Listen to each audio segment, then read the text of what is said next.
Namaste and welcome to this exciting episode of Sathology Debunking Mythology. Two important incidents happened. So do like, share and subscribe this video. It's going to be a very short video. Two interesting things happened. पहले आप सबका स्वागत है सथोलॉजी के show में और आज मैं आपसे दो विषयों पे बात करूंगा. एक है सीरिया और दूसरा है साउथ कोरिया. पहले सीरिया के बारे में बहुत बार बात कर चुका हूँ कि ये इराक, जॉर्डन और जो इस तरफ के जो सिटीज़ हैं अप टू द ओशन, ये मदर देश के पार्ट हैं. इसके उत्तर में टर्की तुर्कियामास सेम नाम है और ये महाभारत का चिन्ह है. महाभारत में नक्शे में ये जगह आती है. तो आज जो टर्की में सीरिया में जो हो रहा है उसका डायरेक्ट रिलेशन जियो पॉलिटिक्स पे ही है ऑब्वियसली.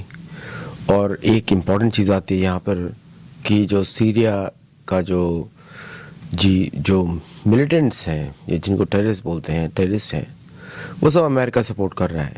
और ये सडनली युद्ध हुआ, अलेप्पो को जीता और इसमें टर्किश भी इन्वॉल्व है, उनकी इंटेलिजेंस भी इन्वॉल्व है, मोसाद ऑब्वियसली इन्वॉल्व होगा क्योंकि ये तो इज़राइल का बैकयार्ड है.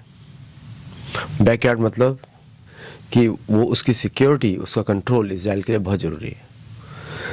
तो ये सारा जो इंसिडेंट्स हुए, सडनली आर्मी राइज करती है, एक पूरे के पूरे शहर को उड़ा देती है using American weapons, American transports, American logistics सबने यूज़ किया. तो ऑब्वियसली यहाँ पे अमेरिका का बड़ा हाथ है. ओबामा के समय से है, ऐसे आज से नहीं हुआ. लेकिन आउटकम क्या है? आउटकम, इसको वापस इतिहास में जाना पड़ेगा. आउटकम है कि वन टेरिटरी जो पश्चिम देशों को सपोर्ट करे to maintain foothold in that region. Important region है, पास में सुएज कैनाल जाती है. सुएज कैनाल से मोस्ट ऑफ द यूरोपियन और western imports happen, generally European. America के लिए दूसरे रास्ते भी खुले हुए हैं फ्रॉम द वेस्ट कोस्ट कि जो पैसिफिक ओशन के थ्रू आते हैं. तो इसका ज़्यादा इम्पोर्टेंस, और पैसिफिक ओशन से लाना इज़ मोर एक्सपेंसिव क्योंकि the vastness of ocean is very big, तो एक्सपेंसिव बन जाता है. एंड मेडिटेरेनियन कोस्ट से लाना थोड़ा आसान है क्योंकि देन वाया कैनेडियन पोर्ट्स वो सीधा अमेरिकन कॉन्टिनेंट में आ जाता है.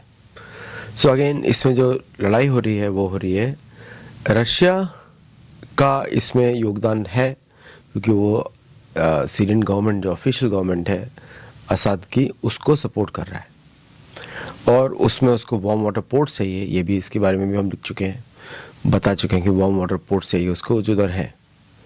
और साथ में Russia also wants a foothold in that region for trade purposes. और दुनिया के नक्शे सेनाओं के द्वारा बदलते हैं. ये हम लोग बार बार बोलते रहते हैं कि सेनाओं के एक्शन से ही जियो पॉलिटिक्स जो है सेनाओं पे आधार पे चलती है. जिसकी ज़्यादा शक्तिशाली सेना और यूज़ करने का मनोबल, that person takes the initiative in global geopolitics. Pure economics doesn't work. Economics follows the military action.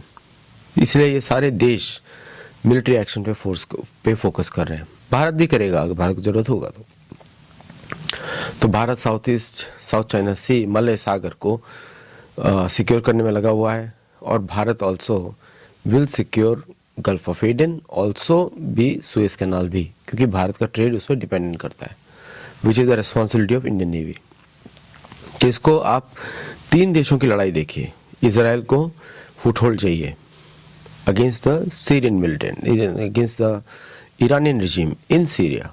Syria में Assad government is very favourable. Large parts of Syria is ungovernable from Damascus.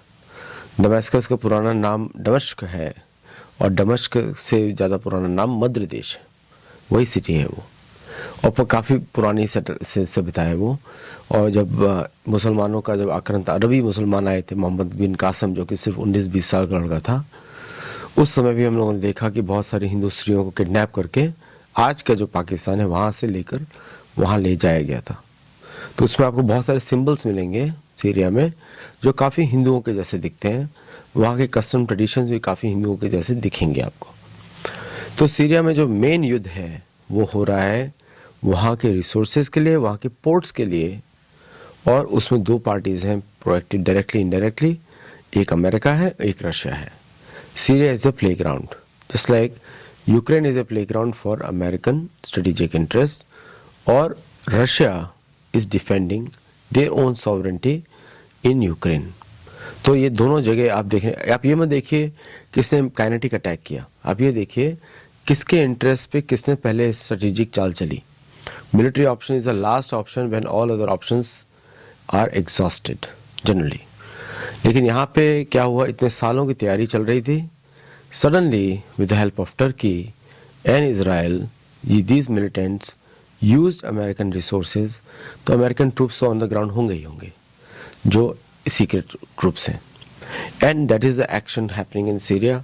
What is the outcome? Greater Israel. हम लोग सोथोलॉजी में बहुत सारे shows कर चुके हैं जिसमें हमने इस बारे में बात की. Greater Israel is the option, is the outcome what people are looking for. लेकिन उसके पहले सीरिया में जो इनकी ताकत, अज़बुल्ला तो पूरी तरह हार चुका है, हमास भी चला गया है, अब तीसरा बचा सीरिया. सीरिया में भी अब यही पारी है इन फोर्सेस को कैसे हटाया जाए. तो रशिया भी बॉम्बिंग कर रहा है और सीरियन फोर्सेस भी कर रही लड़ रही होंगी, क्योंकि उनका भागने के ज़्यादा चांसेस हैं. इन लोग कभी युद्ध लड़ नहीं सकते, है ना. इस्लामिक कम्युनिटीज़ युद्ध नहीं कर सकती, टेररिज्म कर सकती हैं. मुसलमान कम्युनिटीज टेररिज्म कर सकती हैं, लेकिन युद्ध नहीं लड़ सकती. अच्छा, साउथ कोरिया में क्या हो रहा है? अब ये दोनों इंसिडेंट्स क्यों रिलेटेड हैं? ये दोनों एक साथ हुए. साउथ कोरिया में dictator took over the south Korean government. South Korean government में कैथोलिसिज्म बहुत लंबे समय से बढ़ रहा था. Catholicism brings poverty, anarchy and complete destruction of democratic setup. Dictators भी सारे साउथ कैथोलिक गवर्नमेंट्स में ही क्रिएट होते हैं, कैथोलिसिज्म में क्रिएट होते हैं, because church uses them to impose religious dictate. तो इस इंसिडेंट के बाद साउथ कोरिया में not only the churches are going to play major role, और दूसरा, now South Korea is going to become a poor country. South Korea ने जितना जीतना था, because their biggest fault was allowing Catholicism to rule the Catholicism, Islamism, Judaism, Christianism, इनमें कोई फर्क नहीं है. ये सारे पावर्टी लेके आते हैं. America is rich because it is not a Christian country. क्रिश्चियनिज्म नहीं चलता यहाँ पे, कैथोलिसिज्म भी नहीं चलता. It is rich because pure capitalism. और ये बात भी सच है कि communism has come from capitalism. Communism चाहिए उन देशों में जिनको कमजोर बनाना हो. तो capitalism uses the money to change governments and wars to change governments and installs communism, क्योंकि कम्युनिज्म से ऑटोमेटिकली लोगों की करप्शन बढ़ेगा and easily to take over the governments. ये भी इतिहास है. ये सारे जो जर्नी है इन सब की, वो चर्च है, कैथोलिक चर्च है, जो कि वो सब फॉल्स फिलॉसफी जनरेट करता है to maintain its power. It's like a tens headed hydra snake जिसके 10 मुख है और चारों तरफ से अटैक कर सकते हैं. So this is what is going on in both the countries. तो you will see a South Korea becoming a problem. उससे किसको फायदा होगा? अमेरिकन कंपनीज को. तो अमेरिकन कंपनीज को जैसे फायदा होगा, that means South Koreans exports are going to reduce और move to America, and South Korean poverty जो है वो बढ़ती रहेगी. North Korea is just watching. जैसे ही साउथ कोरिया वीक होगा, so North Korea might take over South Korea.